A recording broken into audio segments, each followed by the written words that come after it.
না তারা কি করবে? তারা নিজেরা ইলেকশন করে তারা তারপরে যতদিন পর্যন্ত ইলেকশনের জন্য তারা প্রিপারেশন না শুধু প্রস্তুতি নিবে, তারপরে তারা সরকারে এসে তারা বানাবে। তাদের সংস্কারের ধারণ দেখে তো এরকমই মনে হয়। হঠাৎ করে আপনি যে সাঁতার জানেন নর্মাল, আপনাকে হাত পা বেঁধে নদীতে ফেলে দিল, আপনি কি করবেন? তো ওইখানে আমরা কিছুই জানি না, আগে কোনো কিছুই আমাদের আইডিয়ার সাথে নাই নাকি, কোনো কিছুই সংস্কার এত কিছু করলো আমাদেরকে নিয়ে করে নাই, বুঝায় নাই যে এটা এইখানে এতটুকু হয়েছে। হঠাৎ করে দিবে, আমাদের দল থেকে গেলে দেখবে, দেখার পরে তারা মন্তব্য করবে এটার সাথে কতটা তারা যেতে পারবে, কতটা যেতে পারবে না। কারণ বাংলাদেশ জাতীয়তাবাদী দল জনগণকে নিয়েই কাজ করে, জনগণকে নিয়ে চলে। যে কথাটা শামীম ভাই বললেন সেই কথাটা হলো যে আপনার এই সংস্কারগুলো যদি ইলেকশন ছাড়া হয় তাহলে তো এই যে জনগণ, খালি তো এখানে জনগণ খালি ছাত্ররা না, জনগণ খালি কম বয়সের নতুন ভোটার না, পুরানো ভোটাররাও আছে। সেখানে কি করবে? তারা কি গণভোট করবে? না তারা কি করবে? তারা নিজেরা ইলেকশন করে তারা তারপরে যতদিন পর্যন্ত ইলেকশনের জন্য তারা প্রিপারেশন না শুধু প্রস্তুতি নিবে, তারপরে তারা সরকারে এসে তারা বানাবে। তাদের সংস্কারের ধারণ দেখে তো এরকমই মনে হয়। সংস্কারটা হচ্ছে চলমান প্রক্রিয়া, ধারাবাহিকভাবে আবহমান কাল থেকে পৃথিবীর টিকার শেষ দিন পর্যন্ত সংস্কার চলবে, টাইমের সঙ্গে মিলে সংস্কার চলবে। কখনো কমবে, কখনো বাড়বে, কখনো ওটা সম্প্রসারিত হবে, কখনো ওই জায়গাটায় জিনিসটাই থাকবে না। অনেক সময় আছে, একটা সময় আপনি দেখেন রেডিও ছাড়া মানুষ চিন্তাই করতে পারতো না, এখন তো মানুষের মোবাইলই রেডিও। একটা সময় টেলিভিশন দেখা ছাড়া চিন্তাই করতে পারতো না, এখন কিন্তু টেলিভিশন ছাড়াও আমি টকশো করছি, এটা কিন্তু গাড়িতে বসেও হয়। তো এটা কি একটা সংস্কার হয়েছে না? এটা পৃথিবীব্যাপী সংস্কার হয়েছে বলেই আমাদের হাতে এটা আসছে। তো এই জায়গায় এই সংস্কারের কোনো শেষ নাই, কিন্তু তারা কোন সংস্কারের টুপ দেখিয়ে এটা করছে, তাদের 6 মাস 7 মাস চলে গেছে। আপনাদের ভারপ্রাপ্ত চেয়ারম্যান বলেছেন যে সংস্কার বক্তব্য রেখে এই আলাপ দীর্ঘায়িত না করার তিনি আহ্বান জানিয়েছেন। এই সেম কথাটাই, ওনার কথাই আমরা ডেলিভার করছি আগে থেকেই।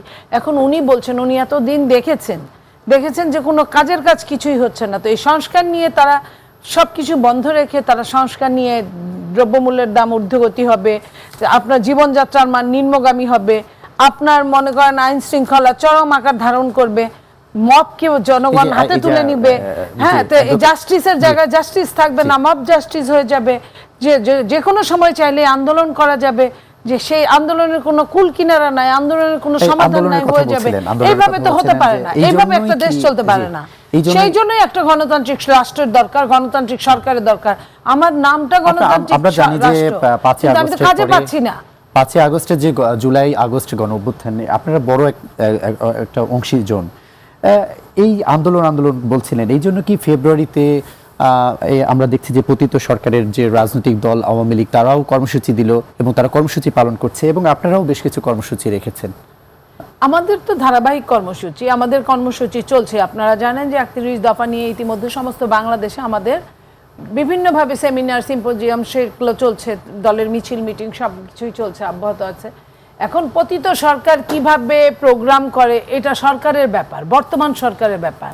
বর্তমান সরকার মুখ দিয়ে একদম নিষিদ্ধ করে দেয় কাজে, তারা তো এই যে তাদের অ্যারেস্ট না করে তাদের কৃতকর্মের জন্য শাস্তি না দেওয়ার জন্য যা হয়েছে, তাদের যে কোনো এই ধরনের সরকার চেঞ্জ হলে কি হয়, আগে কার ঘরে কত টাকা পয়সা আছে এগুলার খবর রাখে। এই সরকার কি রেখেছে? বাংলাদেশের ব্যাংকগুলো খালি হয়ে গেছে, আওয়ামী লীগের বাড়িগুলা ব্যাংকের ভল্ট হয়ে গেছে। এই সরকার কি এটার জন্য কিছু করেছে? কিছুই করে নাই। তো আপনার কাছে টাকা আছে, আপনার কাছে মানুষজন আছে, কারণ কাউকে অ্যারেস্ট করে নাই, আপনার কাছে সব কিছুই আছে, যার টাকা আছে সে সবই পারে, তাও দুর্মূল্যের বাজারে। তাহলে আপনি কেন প্রোগ্রাম করতে পারবেন না? যদিও জনগণ প্রতিহত করছে, তারা নামতে পারছে না, পতিত সরকার, তাদের সহজে নামার যোগ্যতাও নাই তাদের, কিন্তু সরকার তাদেরকে সহযোগিতা করছে, বর্তমান সরকার। যে কোনো জায়গায় আপনি একটা জায়গা, আওয়ামী লীগ আমাদেরকে কি করতো, যেদিন আমাদের মিটিং করার কথা ছিল রাতেই সব বাড়ি গিয়ে ধরপাকড় শুরু করতো, আশেপাশের জায়গায় ধরপাকড় শুরু করতো, ধরার পরে কি করতে, পায়ে ঠেকিয়ে গুলি করতো। আমি কিন্তু তার মানে গুলি করতে বলছি না, কিন্তু আমাদের সাথে কি করা হতো, আমাদের মাথা খুলি উড়ায় দিত গুলি করে। আপনারা মনে পড়ে যে একটা চট্টগ্রামের আলমকে, ছাত্র দলের, তাকে কতগুলো নৃশংসভাবে হত্যা করেছে, কতগুলো গুলি করেছে। আপনার এই যে বাসাবড় জনিকে কতগুলো, 19টা গুলি করেছে, যেখানে একটা গুলি করলে মানুষ মারা যায়। তো এই কাজগুলা করতো। ডক্টর তো এই সরকার তো তাদের যারা এই কাজগুলা করেছে 15.5 বছর, এই সরকার তাদের মিনিমাম অ্যারেস্ট করে নাই, মিনিমাম তাদের কোনো বিচার করে নাই। ডক্টর এবং আমি এই লাস্ট লাইনটা বলি, বলুন বলুন।